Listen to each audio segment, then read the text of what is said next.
সোমবার সকালে বাংলাদেশ সমুদ্র সীমার ১ নটিক্যাল মাইল ভেতরে মাছ ধরছিল বাংলাদেশি দুটি ট্রলার। এ সময় ভারতীয় কোস্টগার্ড ট্রলার দুটি আটক করে নিয়ে যায়। এরপর ৭৮ বাংলাদেশি নাবিক সহ দুটি ট্রলার আটকের পর ছবি প্রকাশ করে তারা। মঙ্গলবার রাতে ভারতীয় কোস্টগার্ড নিজেদের অফিসিয়াল ফেসবুক পেজ ও এক্স হ্যান্ডেলে ৩টি ছবি প্রকাশ করে।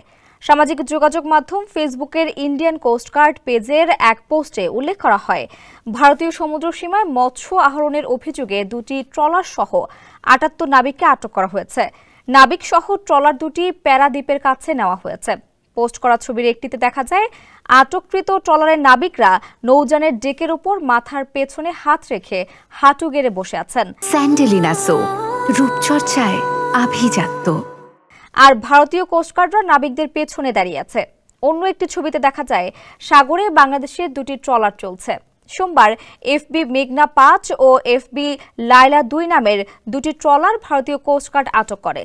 এ বিষয়ে C&F অ্যাগ্রো লিমিটেডের নির্বাহী পরিচালক সুমন সেন গণমাধ্যমকে বলেন, যেহেতু ভারতীয় কোস্টগার্ড আটক করেছে বলে সামাজিক যোগাযোগ মাধ্যমে জানিয়েছে, তাই আইনি প্রক্রিয়ায় যেন তাদের উদ্ধার করা যায় সেজন্য বাংলাদেশ সরকারের সংশ্লিষ্ট পক্ষকে জানিয়েছে তারা।